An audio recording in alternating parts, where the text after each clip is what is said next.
things in my mind, the things I had to overcome. And I started callousing my mind through a process, and it basically started with working out. Mm-hmm. It started with working out. It started with doing, like, if it started raining outside, for instance, my mind would say, fuck that, man, I don't want to go run. If it was 3 o'clock in the morning, it started raining outside, my mind said, you got to go run. Get up and go run. You have to, because I was fighting this other person. Everything I didn't want to do is what got me to where I'm at today. Interesting. Every single thing. So where we find comfort, that's where I started getting scared. When I started saying, oh, it's raining, I'm not going out there.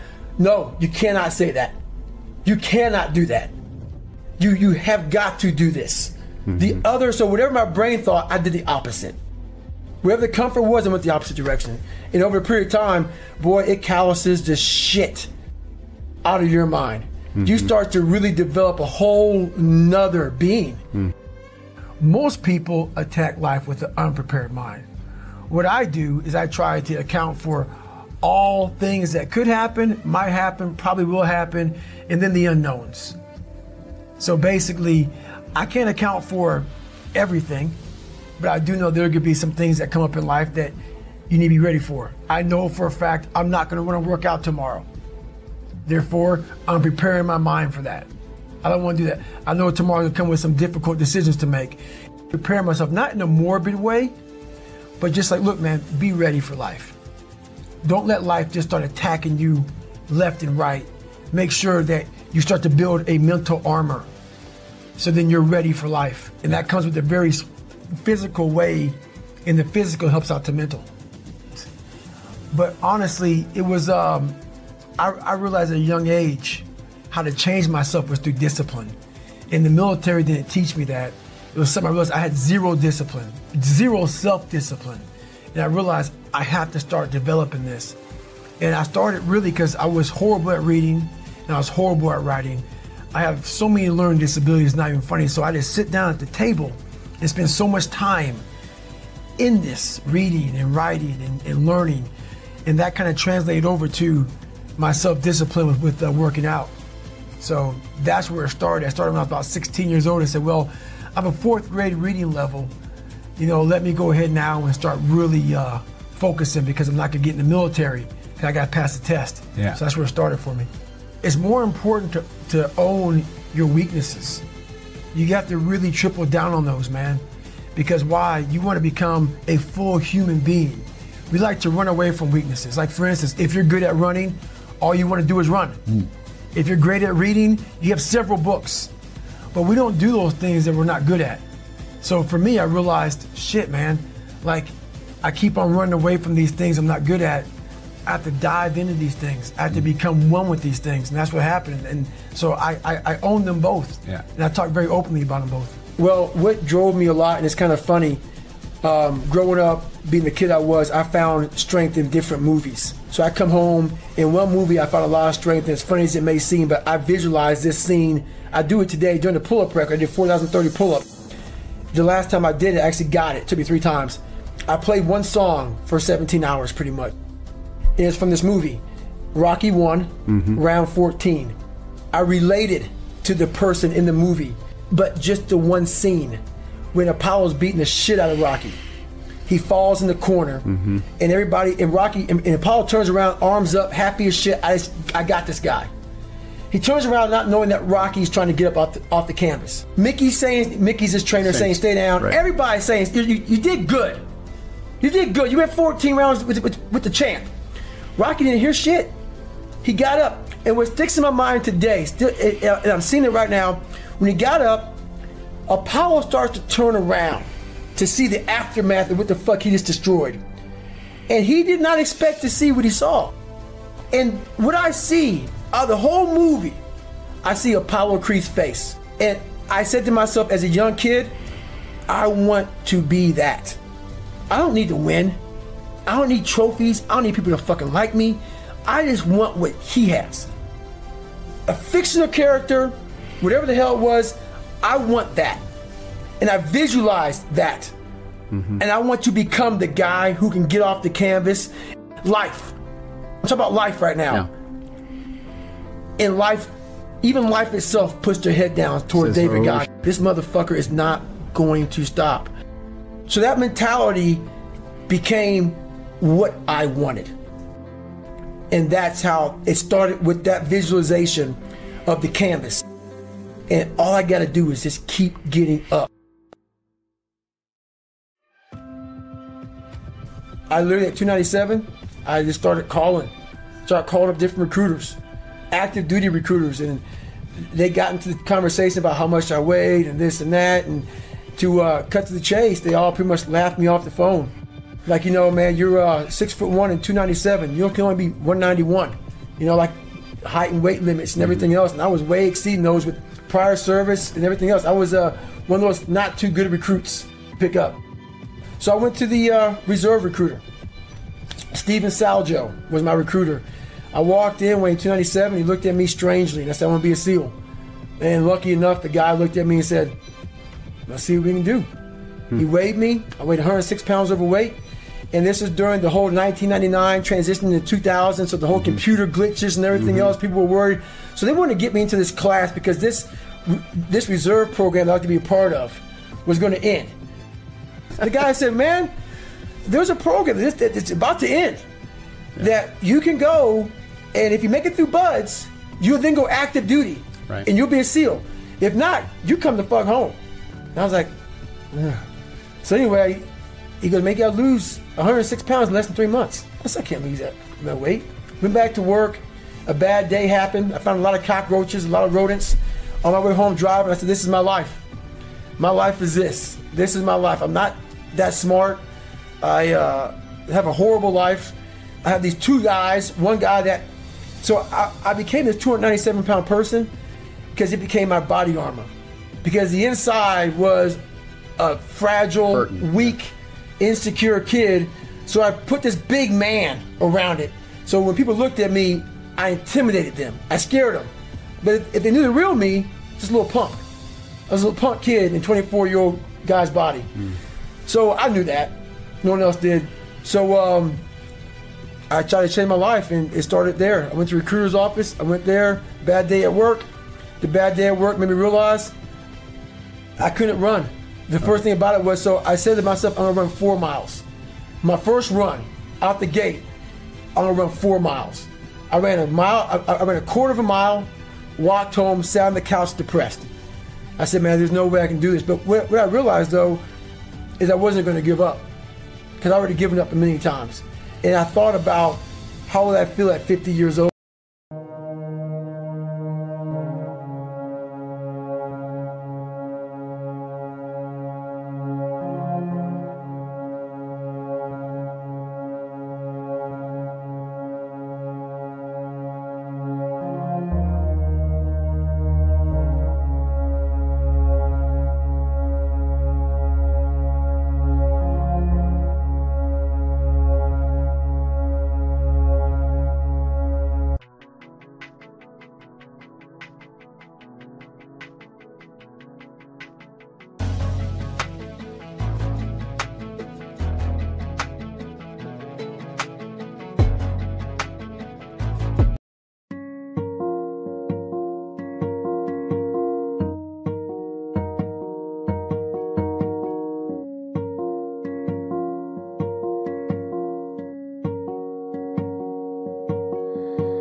I never had everybody had it. It was my dad's fault, my mom wasn't home fault. My life was, everybody had a piece of my fucking brain.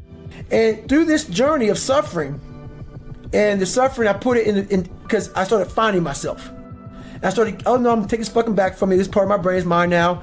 And I started puzzling back this piece of my brain. And through that, I grew confidence, where I had this internal conversation with myself a lot. And I knew I had to make a stand. Cause I knew where I was going. I knew where this road led that I was on. And I was afraid.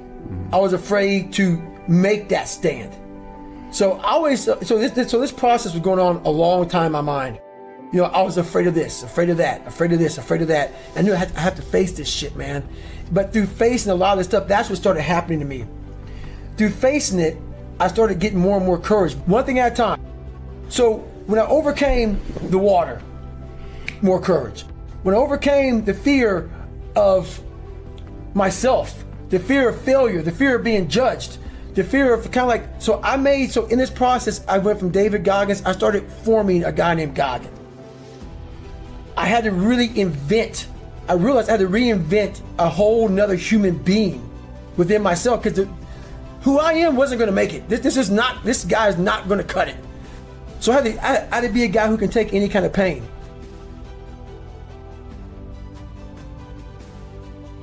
And we stayed in the water. That's all OLH is, which is pararescue school when I went through, is just that every day. So for 6 weeks, I didn't sleep. I was just terrified of going back to that water, but I didn't want to quit, because I always quit things in my life. When things got hard, I bounced out. I quit everything, and I wanted to make a stand. Yeah. And so once I finally got through the ASVAB test, I started feeling more confident. I can read, I can write, I taught myself something. And I worked so hard on how to swim that I started getting a little more confident. I didn't want to go backwards. Yeah. And so when everything got hard for me, I always went backwards. I said, not this time. So I wasn't going to quit regardless. So, but what happened was week 6, they pulled us all out, like 25, 30 guys left, and they drew my blood. They found out I had sickle cell. They didn't know. They're like, well, you made it so far. So they pulled me out of training for a week. And they want to do more studies, more tests, see what's going on. They did all that stuff. I stayed out for a week, and I got real comfortable. So when you go from being uncomfortable to comfortable, your mind's like, I'm not going back in that water again. Absolutely. You saw your boys getting trashed in the water, and you're on the sidelines watching saying, So a week went by, the doc called me back up, and I'm thinking I'm going to get medically disqualified from the Air Force. I'm like, this is great. I'll never have to quit. They'll kick me out. I'll never have to quit. So the doctor looks at me, doctor says, you know what, we can push you back in training. I said, oh shit. But I thought to myself, a week's gone by, a couple weeks left, and I'm out of here, man. I made it through OLH. I can go, try to be a pararescueman. No, I went back to the CO. Sergeant Lumber looked at me and said, I'm glad you're back in training, man, but you got to start from day one. And I was like, fuck. So my mind raced real fast, and I went right back to my old self. I had to find a way out of this. I cannot start back from day one, but I don't want to quit. So I used that medical thing as an excuse for me. I said, hey, you know what, Sergeant, I'm scared about the sickle cell thing, and no, I wasn't scared about that. I was scared of the water. And I didn't want to quit. So I found a way out without quitting, and the way out was him saying, well, you know what, I understand. So he gave me a medical. So I keep my head up a little bit and not quit, but my pride was shot because I knew the truth. I knew that I really quit. So I did a job called TAC-P, great hardcore job. So I'm 175 pounds now, and in 3 years, I went from 175 to 297. So I gained 106 pounds. I ate my ass off. I found comfort in eating, because you always have this thing hanging over your fucking head when you're not doing right by yourself. And I basically quit pararescue training. I did quit pararescue training, and it bothered me. So it haunted me. So I gained this weight. I tried to become a power lifter. I tried to find things I was good at. So I ran away from things that challenged me. So I got out of the Air Force weighing 297 pounds and started working for Ecolab, spraying for cockroaches from 11 o'clock at night to 7 o'clock in the morning. And that became my life. And at 297 pounds with limited education, started spraying for cockroaches. One day, I would spray down Steak and Shake as my last spray down. I knew the manager real well, and he would make this special shake for me, man, with a chocolate, a little bit of vanilla, a little bit of straw. You know, when you're depressed, you like to eat and drink shakes and whatever. At a 45-minute commute home in my car, and I stopped by 7-Eleven, get a box of mini chocolate donuts, and I would get home, I would pop the TV on, walk back to the shower, listen to the TV while I was taking a shower, and that was my day.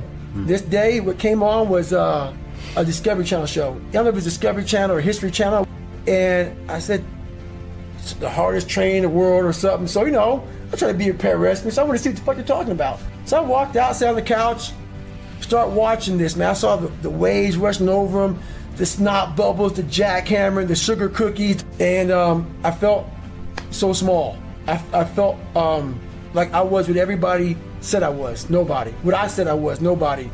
And I felt horrible, horrible. And I watched it. At the very end of it, I'll never forget the graduation ceremony. This was stuck to me, it stuck with me even to this day. the CEO, whoever gave the graduation speech, said, we live in a society where mediocrity is often rewarded. And he went on to talk about something. These men like this are something that detest mediocrity. And I heard that, and I saw him stand up there with so much pride. And I saw the 18, 16 men that sat in the, in their dress whites who were graduating. And I saw the 150 guys that were ringing the bell, quitting and shit.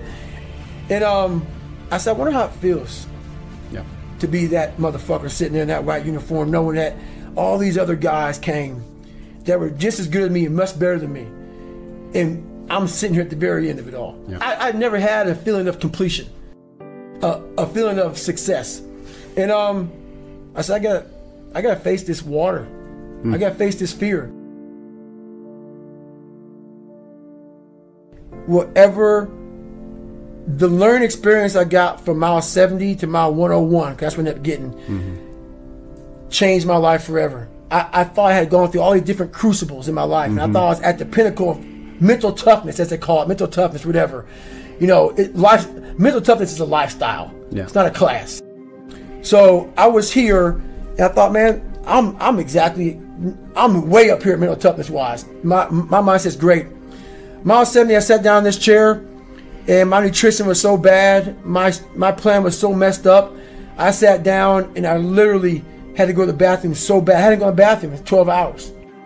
And that Ritz cracker was basically a Ritz cracker ball, because without the proper water and I mean, I was just jacked up. So I sat there, and my ex-wife used to be, I don't know if she's or not, I don't know what she's doing now, but she was a nurse, and I was in bad shape. But I hadn't really gone to the bathroom that bad yet, not like I did afterwards. But the thing was, I couldn't get up. My mind was all messed up.